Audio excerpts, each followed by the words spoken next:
Ladies and gentlemen, welcome to the Daily Intermission Podcast, episode 32 of season 2.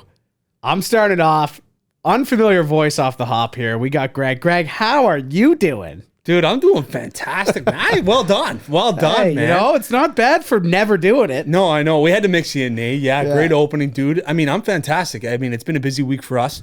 2 TV debuts. I mean, we started off on the Detroit Red Wings pregame show. And I must ask the viewers quick, is that a big deal? Yeah, is that any good, folks? Yeah, it's to all the listeners. And then live on the line today, where we're giving out our best bets. Nate, honestly, Hopefully it was hit.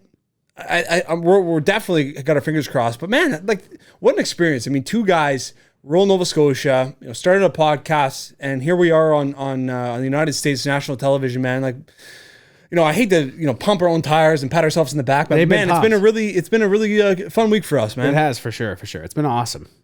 We've been looking forward to it. It's been a big week, and I mean, we just got through it. So definitely. A lot of close friends of the show, Nate, I apologize, have been reaching out and looking for a statement of mine. So Nate runs a fantasy league every year, and it's kind of been sponsored by the Daily Intermission. And last week, I played Nate in the semifinals, so it's a big league. I mean, we got 12 diehard hockey fans, and it's a competitive league. It is, man. I mean, there's a lot of transactions every week. Like, people are invested. You come out of that draft and you're happy with your team. Doesn't happen.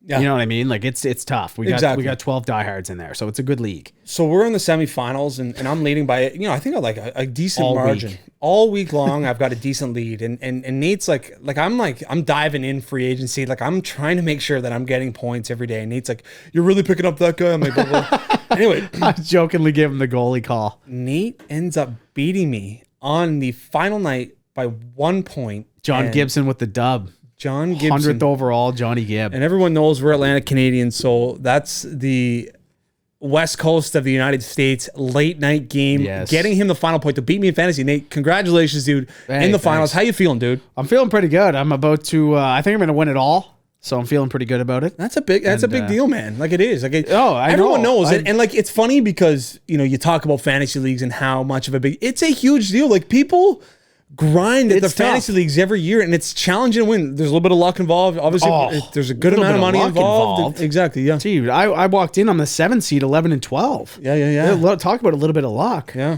It could be a huge win. You've loved your team, though, for the most of it. Well, after the draft, I was like, you know what? If I can't win with this team, I don't know what I win with. For sure. Because I was pretty happy with it. But, anyway, it's all good fun. I'd say you got third for sure. You got the money back anyway. Yeah, we'll take that. We'll take that. We'll chalk that up as a not an L. I'm not trying to rub it in here, but I'm absolutely winning. Salt on the wounds. Anyway, Nate, moving on to the pregame show. I must say, Nate, before we get into it, we haven't even mentioned that we've got Scoop B. Robinson, Bally Sports national NBA analyst, joining us. He'll be the entirety of the first half. He's an amazing individual. He comes on, talks NBA the entire first half. He gives us the inside scoops and gives us a little bit of playoff insight, Nate. Yeah. It was a great interview. Loved it. Got us chatting about the Raptors a little bit. Yep. That was absolutely. Nice. So absolutely. And in the second half, Nate, we'll talk a little NHL. Yep. Little MLB and a little PGA. So that'll bring us home. But continuing the pregame show, the NIL, Nate, kind of came out last year where NCAA athletes could get sponsored. Yes. So John Daly, obviously a recognized character throughout the world of golf, his son, John Daly Jr., has now accepted a NIL invitation, or sponsorship, I should say, from Hooters. Is that a legendary move or what? It's so Daly. Yes, it that is. It's I've never even heard of anything like it. You say NIL. Yep.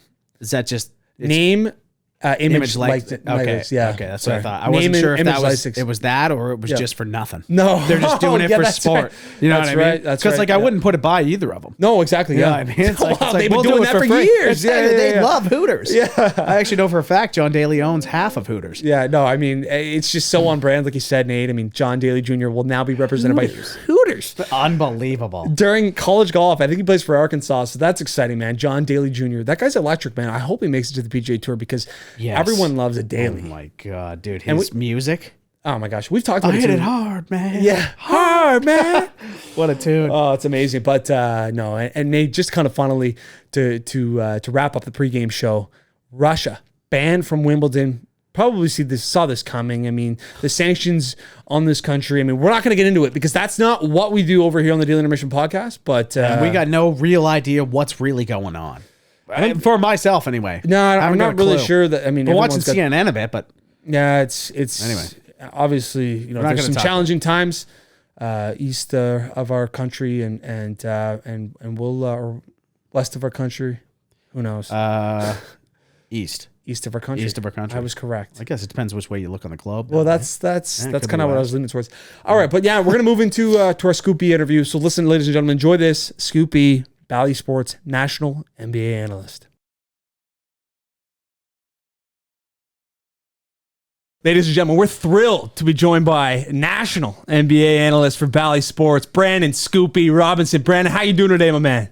I'm maintaining, man. Thanks for having me so much. I love Canada, and I love your accent. Every time y'all say about, I love it. Listen, the pleasure's ours, Brandon. So let's talk about it, man. The NBA season, it was a crazy regular season this year, but we're going to focus to start things off on the Lakers. I mean, what a disappointment the Lakers were when Russ went there in the offseason. A lot of excitement in Los Angeles. What happened to the Los Angeles Lakers this season? A couple of things. Number one, even before the season started, injuries. I mean, you started the season bringing in Trevor Ariza, Kendrick Nunn. Ariza plays sparingly, and then he was cut before the last game of the season to bring in a two-way guy. Kendrick Nunn never played.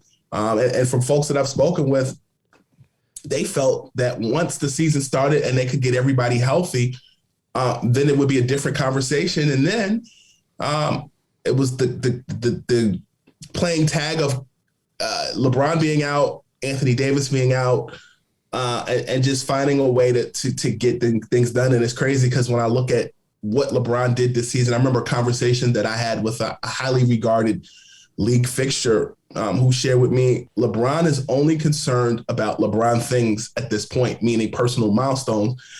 And then you kind of saw it. I was at the Washington game where, he broke the scoring record and Carmelo's scoring record, the assist record and all those other things. And you kind of just saw where they were. I know that the Lakers are often a hot button conversation, especially for a team that's not even in the playoffs. But I know that many people were comparing that Lakers team to, the 03-04 Peyton, Shaq, Kobe team. And I think that the difference between those two teams is one, Kobe was going through a legal case, and none of those guys on the Lakers, at this current Lakers team, were going through a legal case. And two, you also were dealing with things like Malone and Kobe beefing over some personal things. And then Shaq and Kobe beefing over role with team. The issue with the Lakers in this situation was really and truly injuries and maybe the Russell Westbrook effect. I think that Frank Vogel, for that particular team, there were some guys that kind of felt a way about him. And I don't want to throw my brother under the bus, but what I will say is I think he exceeded expectations with that Lakers team, particularly in winning a championship in year one. But also there were some guys that over the years had been lost. I mean, Jason Kidd is now the head coach of the Dallas Mavericks. Imagine if he had waited, he would become probably the next Lakers coach who the Lakers really wanted. And also some of the other things like Jared Dudley is now an assistant on the Dallas Mavericks, and he told me he's living his life like he's golden. I saw him about a week and a half ago.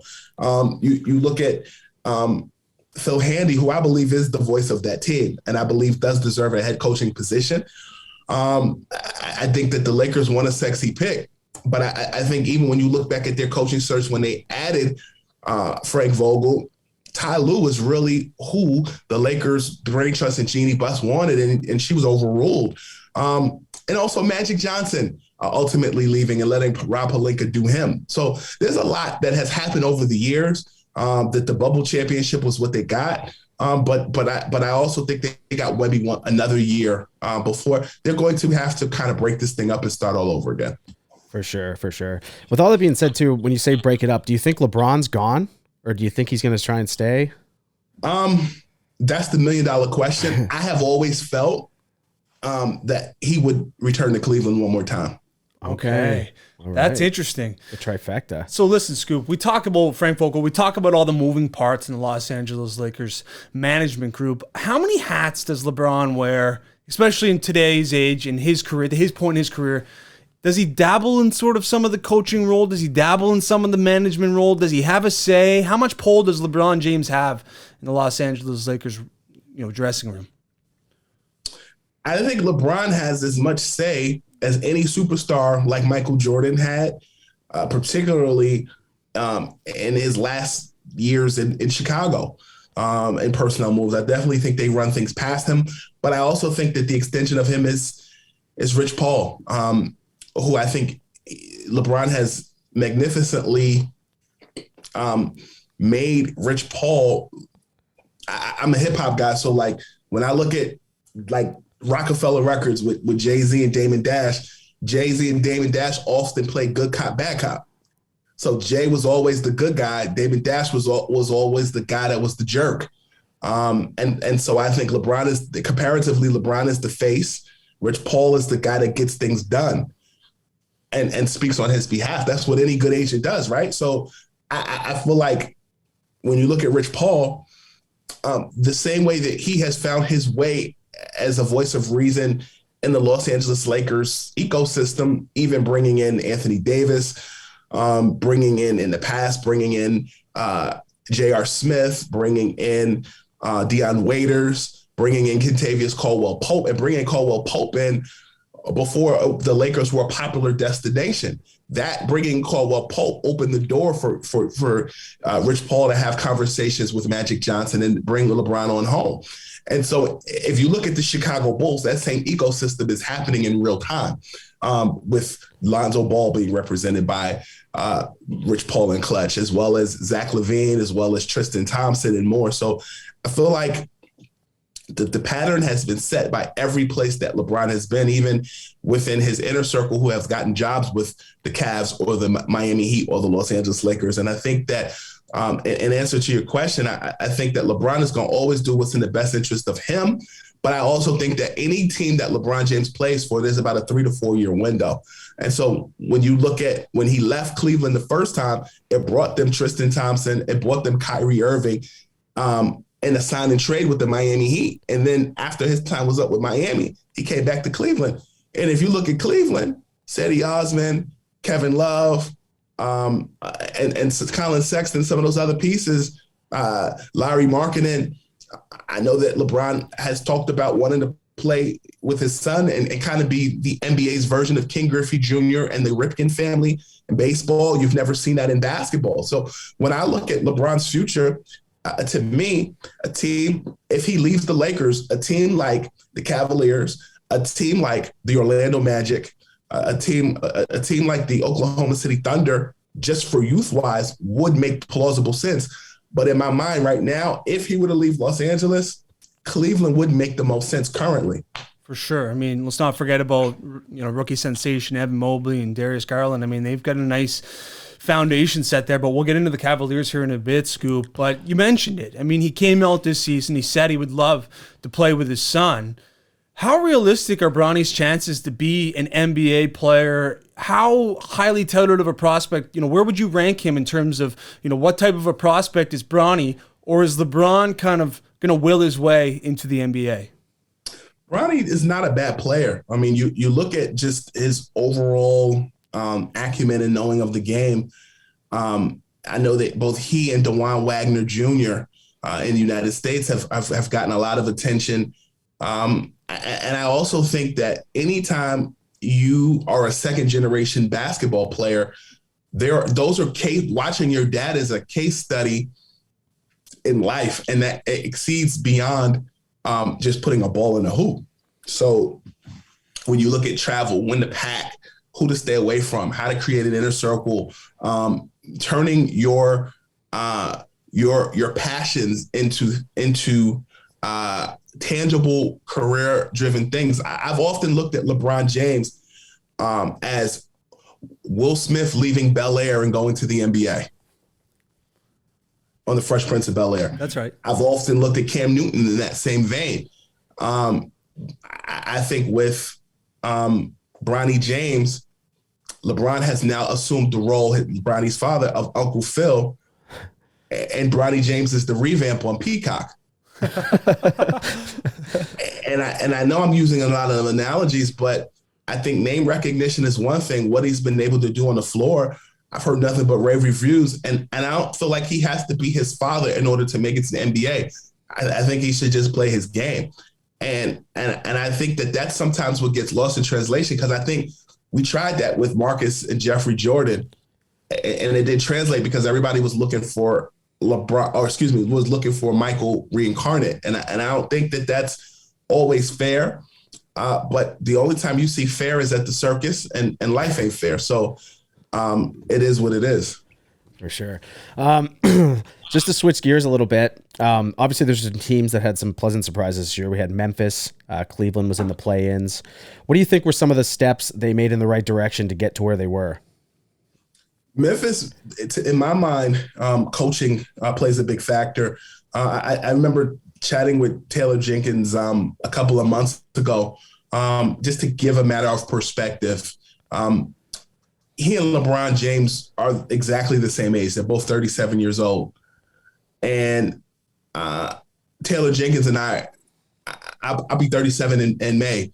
And so LeBron, Taylor Jenkins, and I are all the same age. And so I asked Taylor what was his favorite video game growing up, and he told me Atari Jaguar.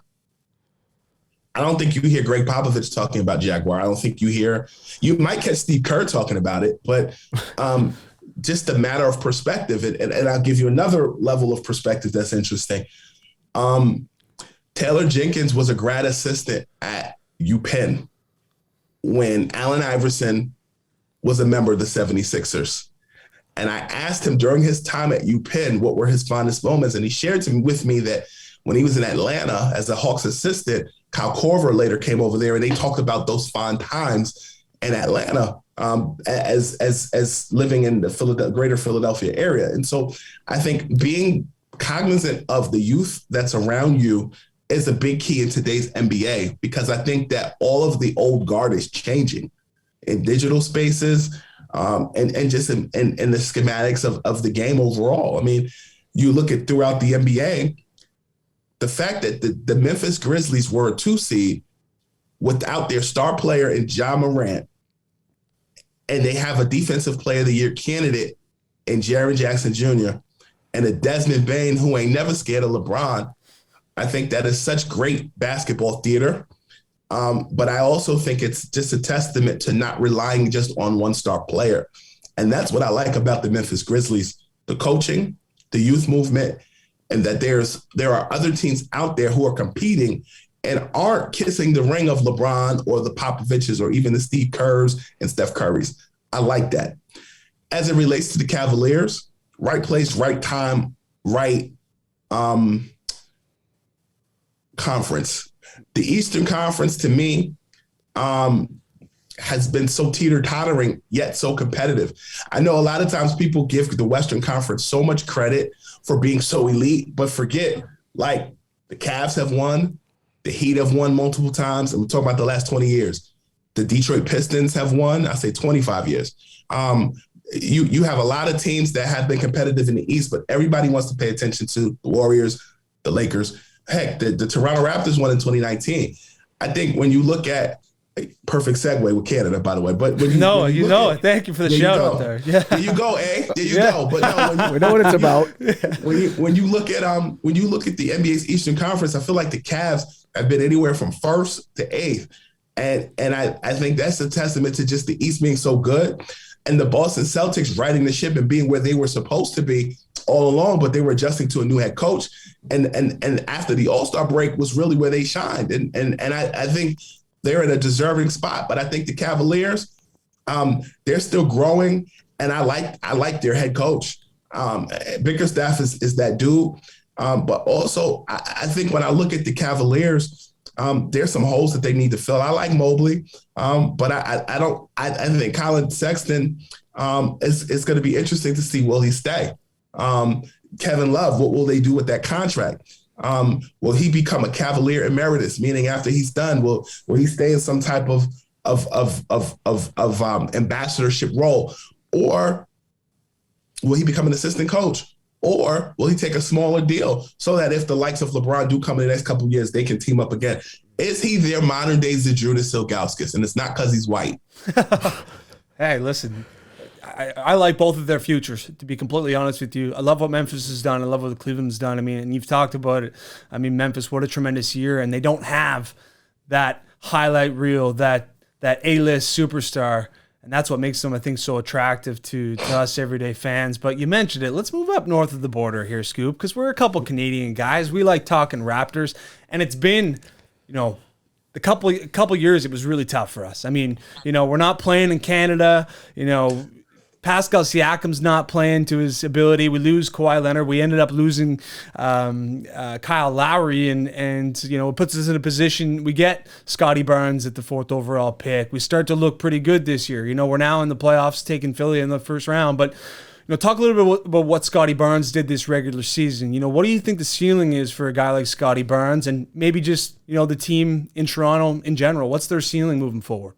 I like him, and I'm disappointed that he based it out next game due to injury. That was a terrible injury, but I liked him. I liked him in college. I like what he brought to the table. And I know that he was somebody that a lot of teams were looking at in the draft, and I like what he brings to the table. I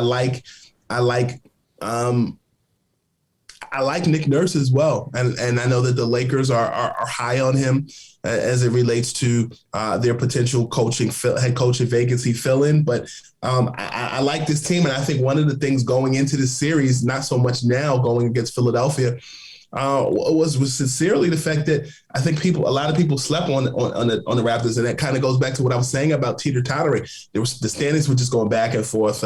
To use a Drake reference, it was going back to back. Like you just couldn't find out who was going to be winning where until like the last game of the season, and then the play-in happened. I think, when you look at Toronto and you look at Scotty Barnes, he's going to be a mainstay for a long time.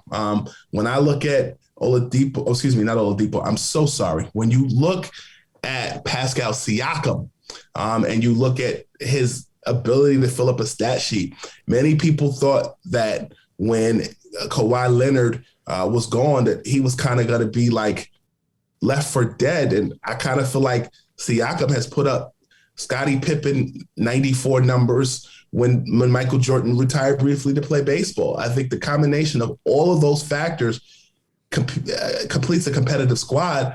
I'm just not sure what they're going to do against the 76ers because there's so many injuries on that report at this time. For sure. We've got the playoffs started, Scoop. We got buzzer beaters left, right, and center. We got everything going on. Who do you think is your dark horse to win this year? Not even dark horse. Do you think like a 7 seed, this could be the first year like a 7 seed wins like Brooklyn? Or who's your pick to win it this year? So I've been on a couple of shows, and I personally like to see a Nets-Suns series. But I also think that Golden State is a monster. I also like that series between the Bucks and the Bulls. Like I like that series. I don't think it's over. I know that I was in Chicago last week, and they were already writing it off like it was done. But I like what I like about this series. Number one is the fact that Milwaukee is allowing me to reintroduce myself. They're letting people know that they are the reigning NBA champs, but there's some things that the Bulls need to clean up, particularly some of Zach LaVine's shot selection at the end. But also I liked Kobe White's performance, and I also liked Alex Caruso's performance. Yes. He was definitely a diamond in the rough. And if Lonzo Ball was playing, it probably would be a more exciting, different conversation, both defensively and from beyond the arc. And I think that's the series I like. I do like Boston and Brooklyn. I definitely think though that Boston outplayed Brooklyn in the first half of that game and held KD to 7 points.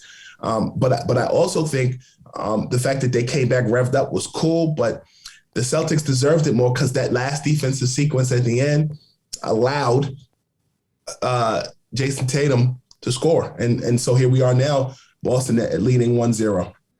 That was an incredible game, but you talked a little bit about the Bulls-Bucks series, Scoop. I mean, Alex Caruso, he came in, he's coordinating the offense. I mean, that's an increased role with him with the absence of Lonzo, but do you think the Bulls can make that a series? I mean, it sounds like you do. I'll say I'd like to see it be a series. just the last minute and 30 in that game, I was kind of just disappointed. Like that rainbow shot that Levine took, I think he could have took a better shot. And I know Zach and I have mutual respect for one another, but I was kind of disappointed at that ending. Absolutely.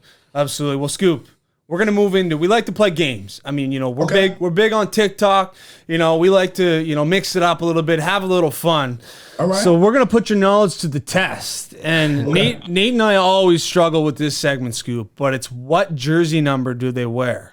So we're gonna fire some names at you, and we're gonna test your knowledge to see if on the spot.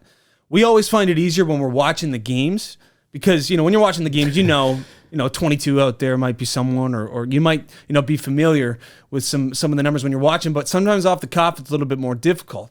But we're going to start things off, Scoop. What number does RJ Barrett wear? 9. Easy. 1 for 1. We're gonna look so Yeah, bad. we are. Jamal Murray. It's tough because he's been injured all year. Oh, Yeah. What number does Jamal Murray wear? Shit, I know what number Jamal Crawford wears. Jamal Murray, it's in the 30s. 27. We'll give you a pass though. I was going to say 37. Okay. That's what we do all the time too. That's how we sure. go. Okay, so 27. Okay. Andrew Wiggins. 22. Boom. Yeah. 2 for 3. Okay. Dylan Brooks. Y'all got me with that Murray.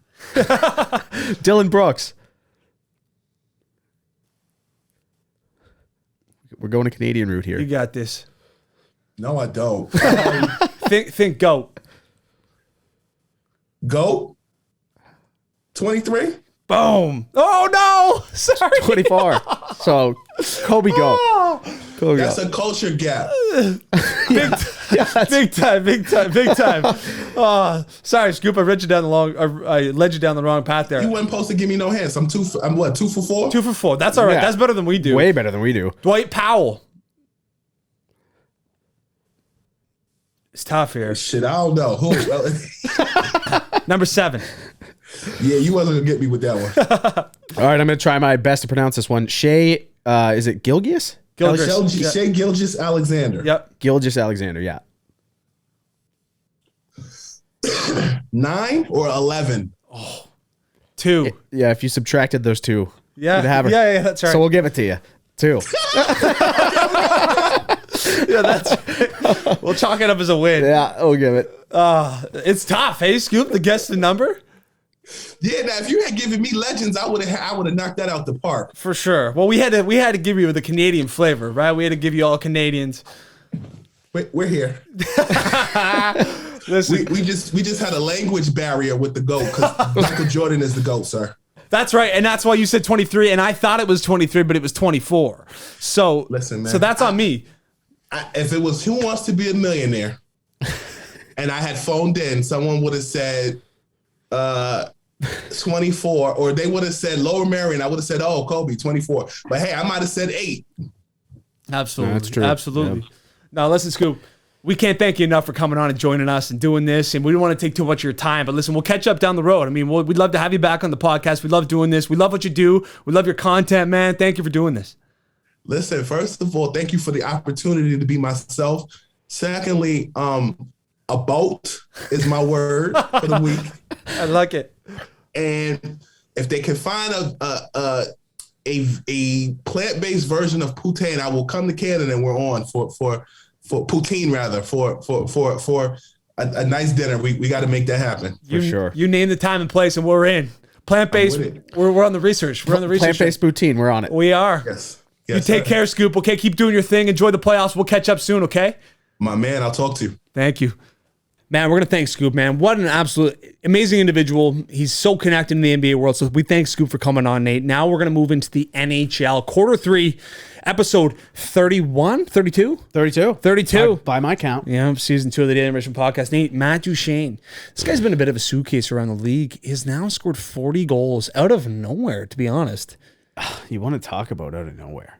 I was so punched out on this individual. Yep. He's a man I wouldn't have touched in the fantasy draft. Yeah. Not even considered. I mean, last year, I can't quite remember the numbers it was, but it was a bad year Yeah. And like it was abysmal. And it's funny, when we were in Ottawa, I was talking to somebody about how, because it was Ottawa and Nashville, Duchesne was playing, and I was talking to an individual, and I was just talking about how, it's crazy how like Ottawa took that run in 2017. Yep. And Eric Carlson saucer over the net. Oh my God. Mike Hoffman. Eric Carlson in that playoff. Oh my. They dusted the Bruins. Anyway. Dude, it was, that was a godly performance. Yes, he could do it all. But yes. Anyway, I was just speaking to him, the individual. I was like, you know what? Like, it's crazy to think, like, Duchesne, like, he came over. They thought they had the real deal. They had Stone, Hoffman dialed. They went in. They traded that 4th overall pick for Duchesne to Colorado. And that 4th overall pick, excuse my stroke, ended up being Cale Makar. Yeah. Which is, imagine that in Ottawa.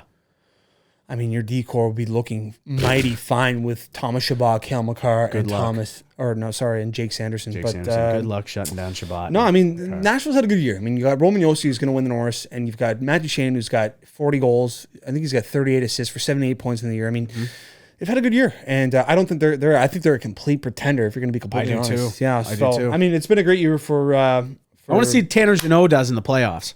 Yeah, rookie. Guys buzzing. Nate, the Pacific. The Pacific in the NHL is heating up. We got Vegas, we got Vancouver, we got LA. In my opinion, Nate, I think Vancouver and Vegas missed the playoffs.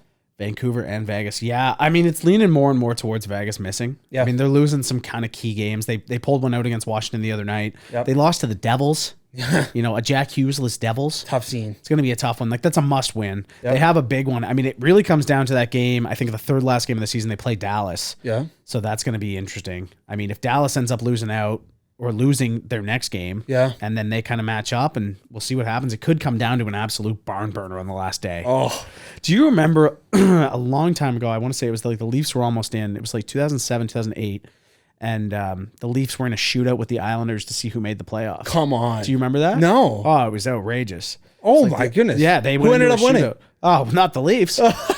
The Islanders. Do you know who scored the winner? Do you remember? Oh, no, I don't. That's unreal, though. Yeah, they ended up getting worked by Buffalo, the President's Trophy winner that year. So I love it. But that was just. I hope it comes down to something like that. That gives you a little excitement on one of the last days of the season. For sure. We'll see what happens in Pacific Division. I mean, that's going to be an exciting race. Nate, Marshawn Lynch, former running back for the Seattle Seahawks, obviously is just an absolute character. Skittles on the bench, you name it. Marshawn Lynch is an absolute beauty. Yeah. Minority owner in the Seattle Kraken is out there on the Zamboni doing donuts. He owns the Kraken? Minority owner. No Yeah. He just bought a stake into the the Seattle Kraken. And he's respect it. His entry is him on the Seattle Kraken Zamboni doing donuts. How does a guy like me miss that? That's absolutely incredible. Really. I'm curious to know what your social media's been up to these days. I mean, my social media's been pretty dialed. I've been looking at a lot of betting stuff, though. I know. I guess I might have slipped under the radar because, I mean, if we're going to be completely honest with the audience, Seattle Kraken aren't high on anyone's list. A lot of people, I certainly don't follow them. No, exactly.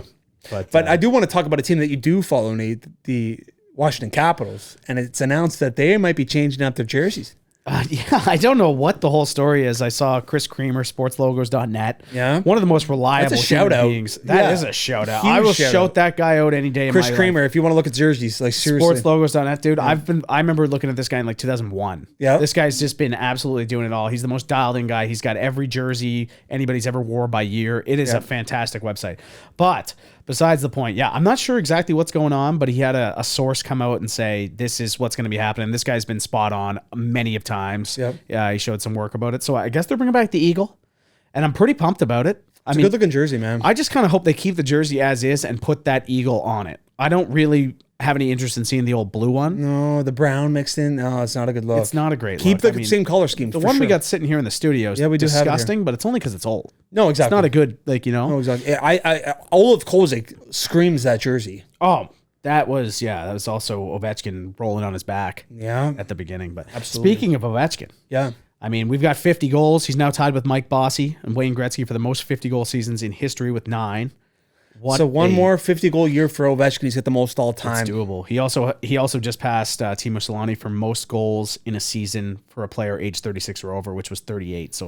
Or 48. Sorry. So what a we've said it before, Nate. You'll say it for the rest of your life, the best goal scorer in the history of the NHL. And I just want him to beat Gretzky just so you can, you know what I mean? There's no argument. Exactly. There's Right? no argument. Yeah, And, absolutely. You know, maybe if there wasn't a lockout or something, that he'd be closer now, but I want him to do it regardless of all the, you know, No. everything behind the scenes. All of the back noise and everything like that Yeah. you'll fight through. But no, Alex Ovechkin, I mean, what a treat we've been, gifted with Crosby and Ovechkin. And honestly, man, Ovechkin has been such a tremendous talent and so exciting to watch night in, night out. But Nate, Claude Julien, I want to mention that he was named the head coach of the World Championship team that's going to, I think it's in Finland. Yes. For the teams that missed the playoffs. And our guy, Drake Batherson, should be on that team if I would think. by all accounts. I mean, I don't know who's picking, but if he's not there, it's going to be a mistake. There's going to be some issues. There is. There's going to be a couple bones to pick with the daily intermission. Big time. Big time. Yeah, I think we're going to have I think the World Junior or the World Championship will actually be pretty sweet this year. You're going to have some good players. Like you'll have Kachuk going for US for sure. Yeah.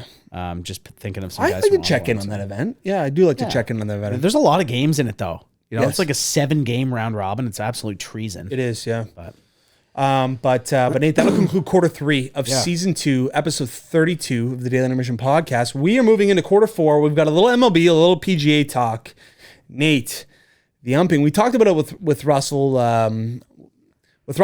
yeah, episode coming up here soon. Well, yes, exactly. Yeah. With Russell Dorsey moving on. Sorry, but we talked about the automation in baseball and is it coming in the umpire's position? And I don't really know what direction they're going to go, Nate. I mean, I always think about it like a challenge type route where they can the ump can, or sorry, the team that disagrees with the call from the ump can challenge the call, but. Man, there's been a lot of uproar, especially on Twitter, about the umpires, and it's going to be interesting to see what happens. Well, I feel like a lot of it is on Twitter too, you know? Yeah, absolutely. And it's an interesting way to go about it because like I'm not too torn on it either way. Yeah. You know, I do like the human element to it. Absolutely. For sure. But I think you should have that option to challenge. Yeah. And maybe you give, I'm not sure, like it's hard. You kind of got to push the numbers and see how many challenges are like realistic. Like maybe you go 3, you have 3 challenges or something like that. I'm not sure. And like, maybe you can call those because I mean, there's some that are just absolutely balls that get called strike 3, and it's like, and there's nothing you can do about it. Yeah, you know. So the amount of dictation that the umpires have on the game is sometimes outrageous. But we talked about it with Russell. You'll hear with Russell Dorsey coming up on Monday. You know what his thoughts are. MLB insider for Bally Sports. So you know he wasn't a great interview, Nate. I hate to preview that, but we'll get ready for Monday, folks, because it's an absolute heater. Exactly. Nate, Garrett Cole, ace for the New York Yankees. He's been an absolute disaster. He has. And I wanted to ask you, Nate, do you think it's because, and he wasn't great last season as well. No. Is it because this guy was addicted to the sticky stuff? I mean, that's a tough one for me to pull out. Yeah. But I'm talking about Pine Tar. I'm going to say, well, yeah. Yeah. That's what I had anticipated. Okay, I yeah. wasn't thinking it was, well, never mind. Yeah. But, I don't know. It's hard to say. I mean, what's his ERA? Like 6 point something? Yeah. 6.35. 6.35. Yeah. So, I 3 mean, games, no wins. Yeah. This is for one of the guys that's, kind of he's also getting absolutely. Did you see the video of him just warming up, just getting absolutely beaked? Oh, yeah. Yeah. It's like, that's a ball, Garrett. Yeah. Like, just the whole time. It's like, I don't know, man. That's what ball fans are paid to do. Oh, well, if you're going to get that ticket, you got to make sure it happens. So. Absolutely. But yeah, we'll see what happens with Garrett Cole, Nate. I mean, yeah, he's getting paid big money. He's trusted to be the New York Yankees ace, and he has pitched. He has failed miserably. Thus far.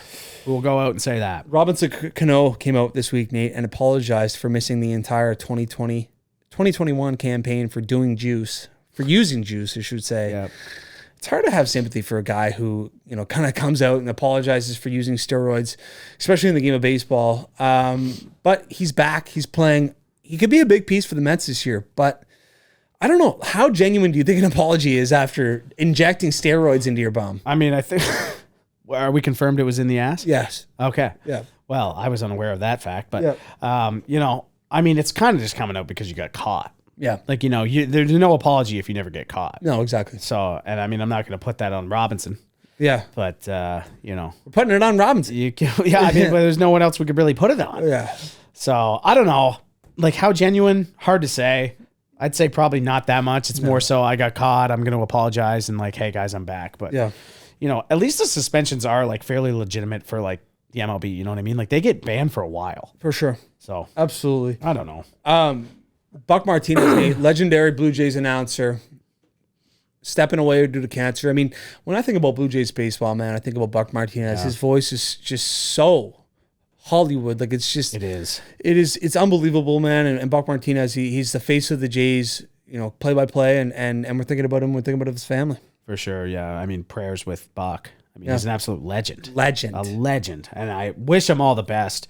And just when you said he's got that voice, like he does, he has that voice. When you think of Jays... Yeah, you think of Jays, and you also just think of like this guy. He reminds me of like a Doc Emmerich in the NHL. Yeah, he just makes you want to watch for sure. Buck, for sure. And same with the San Diego announcer. Gosh, the Padres. I'm not going to be able to come up with his name right now. You think I can? No, I don't. Not a shot. But yeah, prayers to Buck. Absolutely, we're thinking about Buck. Nate, it's just to kind of conclude Q4 and conclude the episode. We got the PGA Tour. They're in New Orleans, down in Louisiana. We've got the Zurich Classic. It's a team event, which is just, it's fun. I like it. Don't get me wrong. It's a nice wrench into the schedule where guys go individual. But I mean, to bet on, really tough. Well, it's tough too because you got to look at like the bracket thing, right? Yes. And it's like, okay, I'll take this guy, this guy. Like you go in daily fantasy, you forget about it. Exactly. It's not even doable. Yeah. Kind of sucks. Like you got to get so lucky, but for sure. Yeah, I mean the best bets. What have I'm going? You got Morikawa. I got Morikawa and Hovland. Yeah. That was. I'm high on them. Yes, you are. Also big on. Was it Leishman and Garcia playing together? Leishman and Smith. Leishman and Smith. Yeah. Yes, that's defending right. champs. Yeah, obviously you're a guy. Yeah. Well, you think I'm not going on Cam Smith? You're clinically insane. Yeah.